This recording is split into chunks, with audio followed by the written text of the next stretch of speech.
नमो विष्णुपादाय कृष्णाय नमस्ते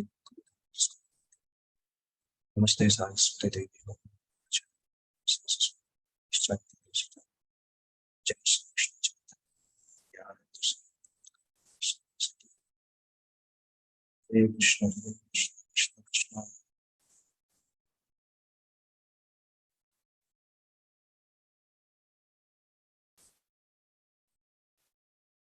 कल की क्लास में हमने श्लोक संख्या 35 तक डिस्कस किया था। आज हम श्लोक संख्या 36 से लेकर 38 तक प्रयास करेंगे। उसके आगे भी अगर टाइम परमिट करता है तो स्टार्ट कर सकते हैं। तो बेसिकली पहला कारण हमने डिस्कस किया था 28 से 30 श्लोक के बीच में अर्जुन का दया का भाव। दूसरा कारण हमने डिस्कस किया था 31 से 35 के बीच श्लोक में, जहाँ पे अर्जुन को ऐसा लग रहा था कि रिश्तेदार अगर नहीं होंगे तो सुख कैसे मिलेगा। और ये तीसरा कारण है कि 36 से 38 तीन श्लोकों में अर्जुन बता रहे हैं कि लोगों को मारना पाप होता है और पाप से बहुत बुरा फल मिलेगा। तो अगर हम आतताइयों को मार देंगे तो हमें पाप लगेगा। यद्यपि ये लोग युद्ध के लिए खड़े हैं, क्योंकि ये प्रश्न आ सकता है कि ठीक है आप नहीं मारोगे, परंतु वो लोग तो युद्ध के लिए खड़े हैं, वो तो आपको मारने के लिए खड़े हैं। तो अर्जुन उसका आंसर दे रहे हैं कि वो लोग भले ही लोभी हैं, परंतु हमें उनको देख के लोभी नहीं बनना चाहिए। ये आर्ग्यूमेंट अर्जुन दे रहे हैं कि वो लोग चाहे तो हमें मारने के लिए खड़े हुए हैं, तो उनकी गलती है, वो लोभी हैं, परंतु ऐसा तो नहीं कि किसी गलत व्यक्ति को देख के हम भी गलत काम करने लगे। इस प्रकार से अर्जुन आर्ग्यूमेंट दे रहे हैं कि हमें मारना नहीं चाहिए लोगों को, अगर मार देंगे तो पाप लगेगा। ये तीन श्लोक में है। तीन श्लोक हम एक एक करके देखते हैं, then we will go for अगला नेक्स्ट रीजन। जो 36 नंबर का श्लोक इस प्रकार से है।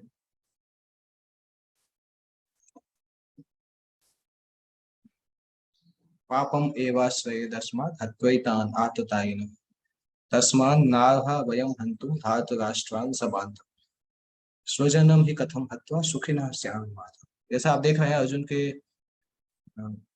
अर्जुन के जो भी आर्ग्यूमेंट्स हैं बहुत लॉजिकल हैं, क्योंकि अर्जुन भी शास्त्रों को जानने वाले थे, तो अपनी बात को सपोर्ट करने के लिए कई लॉजिकल आर्ग्यूमेंट बता रहे हैं। और जब भगवान इसका आंसर देते हैं तब हम देखेंगे भगवान कितना एक्सपर्टली अर्जुन के जो आर्ग्यूमेंट्स हैं उसमें जो गलतियां हैं उसको ढूंढ के अलग करते हैं। तो ये तीसरा आर्ग्यूमेंट कि निश्चय ही हमें पाप लगेगा अगर हम आतताइयों को मारेंगे। यदि हम ऐसे आतताइयों का वध करते हैं तो हम पर पाप चढ़ेगा, इसलिए ये उचित नहीं है। यह उचित नहीं होगा कि हम धृतराष्ट्र के पुत्र उनके मित्रों का वध करें। हे कृष्ण, इससे हमें क्या लाभ होगा और अपने ही कुटुंबियों को मारकर हम किस प्रकार सुखी हो सकते हैं। इस प्रकार से अर्जुन कृष्ण से प्रश्न करते हैं। तो यहाँ पे आतताई शब्द आया है। आतताई शब्द का विशेष मतलब होता है 6 प्रकार के आतताई माने जाते हैं, जो कि यहाँ पे बताए गए। पहला आतताई विष देने वाला, जो जहर दे के मारने का प्रयास करता है, वो आतताई कहलाता है। दूसरा घर जलाने वाला, घर में अग्नि लगाने वाला। फिर घातक हथियार से आक्रमण करने वाला। चौथा धन लूटने वाला। पांचवा दूसरे की भूमि हड़पने वाला। छठवां पराई स्त्री का अपहरण करने वाला। ये 6 प्रकार के आतताई होते हैं। शास्त्र बताते हैं कि इन आतताइयों का वध कर देना चाहिए। इन आतताइयों का वध करने में कोई भी पाप नहीं है और सामान्य लोग उनका वध कर सकते हैं। और यहाँ पे अगर आप देखें तो कौरवों ने 6 की 6 चीजें पांडवों के साथ की थी। बचपन में दुर्योधन ने भीम को विष दिया था। उसके बाद लाक्षागृह में उन्होंने पांडवों के महल में अग्नि लगाई थी। उसके बाद घातक हथियार से आक्रमण भी किए थे। इसके बाद धन लूट लिया, पांडवों का पूरा राज्य लूट लिया था, उनकी जमीन हड़प ली थी और पांडवों की पत्नी को भी बेइज्जत करने का प्रयास किया था, भरी सभा में बेइज्जत करने का प्रयास किया था। तो दुर्योधन और उसके जो भाई हैं वो उन्होंने 6 के 6 पाप किए थे, तो उनको मार देना चाहिए, क्योंकि ऐसे आतताइयों के वध से कोई पाप नहीं लगता है। परंतु ये सामान्य व्यक्ति ऐसा करता है, परंतु अर्जुन तब उसमें भी बोल रहे हैं कि अर्जुन तो स्वभाव से साधु है, इसलिए सोच रहे हैं कि साधुवत व्यवहार करना चाहिए। परंतु वो भूल रहे हैं कि भले ही उनके मन में अभी साधुत्व आ रहा है, परंतु ओरिजिनली वो क्षत्रिय वंश के हैं और क्षत्रिय कर्म जो है उनका कार्य है आतताइयों को खत्म करना धरती से। भगवान बार बार ये चीज बताएंगे, क्योंकि क्षत्रिय अगर वो कार्य नहीं करेंगे तो संसार अधर्म से भर जाएगी। तो इस प्रकार का व्यवहार क्षत्रिय के लिए उपयुक्त नहीं है, अधर्मी को क्षमा करना। ब्राह्मण भले ही वो कर सकता है। तो सामान्यतः क्षत्रिय राज्य को अगर मेंटेन कर रहा है तो राज्य को मेंटेन करने के लिए व्यक्ति का स्वभाव अच्छा होना चाहिए, साधु प्रकृति का होना चाहिए। ऐसा नहीं कि राजा हमेशा लड़ाई करता रहेगा, साधु प्रकृति का होना चाहिए, परंतु कायर जैसा नहीं होना चाहिए। जब उसको दिखता है कि अधर्म सामने है तो उस अधर्म का पूरी तरह से विरोध करके उस अधर्म का विनाश करना चाहिए। जैसे यहाँ पे उदाहरण दिया गया भगवान रामचंद्र का। भगवान रामचंद्र बहुत अच्छे थे, साधु, इतने साधु थे कि अभी भी लोग रामराज में रहना चाहते हैं, परंतु भगवान रामचंद्र ने कभी भी कायरता प्रदर्शित नहीं की। ऐसा नहीं किया कि कोई भी कुछ भी अधर्म करे उसको माफ करते रहे। जब रावण ने उनकी पत्नी का वध किया तो भगवान ने रावण को ऐसा पाठ सिखाया कि पूरे वंश का विनाश कर दिया। तो ये इम्पोर्टेंट है, जो शासक है वो स्ट्रांग होना चाहिए। इसलिए हम बोलते हैं कि डेमोक्रेसी एक्चुअली में बेस्ट सिस्टम नहीं है। बेस्ट सिस्टम जो है वो राज्य शासन है, परंतु जो राजा है वो बहुत अच्छा कैरेक्टर में होना चाहिए। हम देख रहे हैं डेमोक्रेसी अभी हम इंडिया में भी है, परंतु डेमोक्रेसी तभी अच्छी होती है जब शासक अच्छा हो। तो अगर डेमोक्रेसी में अगर ऐसा है कि, क्योंकि सामान्य लोगों की जो चेतना होती है वही लीडर की चेतना होती है, क्योंकि लोग ही उसको चुनते हैं। तो अगर जनता की चेतना अच्छी नहीं है तो जो राजा होगा उसकी चेतना भी वैसे ही होगी। इसलिए डेमोक्रेसी एक परफेक्ट सिस्टम नहीं है। परफेक्ट सिस्टम पहले था जो कि राज्य शासन था, पर चूंकि कलयुग के आने के कारण राजाओं का कैरेक्टर, उनका व्यवहार बदल गया, डिक्टेटर जैसा हो गया, इसलिए राज्य शासन को खत्म करना पड़ा। अदरवाइज भगवान रामचंद्र का राज्य है, युधिष्ठिर का राज्य है, परीक्षित का राज्य है। क्योंकि जब राजा बहुत अच्छा होता है और बहुत अच्छे कैरेक्टर का होता है, चरित्र बहुत अच्छा होता है, तो फिर समाज में अधर्म को पनपने नहीं देता है। परंतु डेमोक्रेसी में किसी को अधिकार लेने की क्षमता ही नहीं होती है, क्योंकि मिली जुली सरकार जैसी होती है। अभी हम देख रहे हैं जैसे भारत में नरेंद्र मोदी जी का जो शासन चल रहा है, ये भी आप देखें तो डेमोक्रेसी है, परंतु तब भी उनको डिसीजन लेने की क्षमता है, वो डिसीजन लेके काम कर पा रहे हैं। इसलिए हम देख रहे हैं कि कुछ कुछ डेवलपमेंट के काम दिख भी रहे हैं। तो राजा का चरित्र अच्छा होना चाहिए, राजा या शासक जो भी है उसका चरित्र अच्छा होना चाहिए। इवन अगर डेमोक्रेसी में भी है तो उसका चरित्र बहुत अच्छा होना चाहिए, और साथ साथ उसको डिसीजन लेने की क्षमता होनी चाहिए, स्वतंत्रता होनी चाहिए, तब फिर कार्य चल सकता है। इसलिए राज्य शासन बेस्ट माना जाता है। राजा अच्छा नहीं होने के कारण डेमोक्रेसी एक सब्स्टिट्यूट जैसा है। तो अर्जुन की जिनसे भेंट हो रही है वो उसके खुद ही के रिश्तेदार हैं, भले ही आतताई हैं परंतु रिश्तेदार हैं, दादा, आचार्य, मित्र, पुत्र, पौत्र। इसलिए अर्जुन ने विचार किया कि उसको उन सबको नहीं मानना चाहिए। और अर्जुन ने कृष्ण को माधव बोला है और लक्ष्मीपति बोला है। यहाँ पर लक्ष्मीपति कृष्ण को बोल के ये बताना चाहते हैं कि आप तो लक्ष्मीपति हैं और लक्ष्मी सौभाग्य की माँ है, तो आप मुझसे ऐसा कार्य मत कराइए जिससे मेरे सौभाग्य खत्म हो, जिससे मुझे दुर्भाग्य मिले। तो आप उसमें उससे ऐसा मत कार्य कराइए जिससे मेरा अनिष्ट हो। ये अर्जुन यहाँ पे बता रहे। इसके बाद अगले 2 श्लोकों में आता है, यद्यप्येते न पश्यन्ति लोभोपहत चेतस कुलक्षय कृतं दोषं मित्रद्रोहे च पातकम् कथम न ज्ञेयम् अस्माभिः पापात् अस्मान् निवर्तितुम्। अर्जुन बता रहे हैं कि यदि अपि एते न पश्यन्ति, यद्यपि ये लोग नहीं देख पा रहे हैं। क्यों नहीं देख पा रहे हैं? क्योंकि इन लोगों की चेतना में लोभ भरा हुआ है। ये राज्य चाहना चाहते हैं और राज्य से जो सुख मिलेगा उसको चाहते हैं, इसलिए ये लोग हमें मानने के लिए तैयार है। तो यद्यपि ये लोग अपनी लोभ की चेतना के भरे होने के कारण नहीं देख पा रहे हैं, परंतु हमें तो वैसा नहीं होना चाहिए। हमें तो सच सोचना चाहिए, कुलक्षय कृतम दोषम मित्र दोहे च पातकम्। इनको कोई दोष नहीं दिख रहा है कि कुल का विनाश हो जाएगा, मित्रों का विनाश हो जाएगा, ये पाप लगेगा। परंतु हम क्यों ऐसा पाप करें? हमें तो कुल का दोष दिखाई दे रहा है कि कुल का क्षय हो जाएगा तो कितना गलत है। हे जनार्दन, यद्यपि लोभ से अभिभूत चित्त वाले ये लोग अपने परिवार को मारने या अपने मित्रों से द्रोह करने में कोई दोष नहीं देखते, किंतु हम लोग जो परिवार के विनष्ट करने में अपराध देख सकते हैं, ऐसे पाप कर्मों में क्यों प्रवृत्त हो? सामान्य सामान्य क्वेश्चन हो सकता है कि ठीक है, सामने वाला अगर गलत कर रहा है तो उसको देख के हमें गलत करने की छूट नहीं मिलती है। वो लॉजिक अर्जुन यहाँ पे बता रहे हैं। सामने वाले लोभी हैं, परंतु हम क्यों लोभी बने उनके साथ? वो तो हमारे परिवार को मारने में तुले हैं, परंतु हम क्यों उनके साथ लोभी बने, क्योंकि हमें तो दिखाई दे रहा है कि क्या क्या सच है और क्या गलत है। तो क्षत्रियों के लिए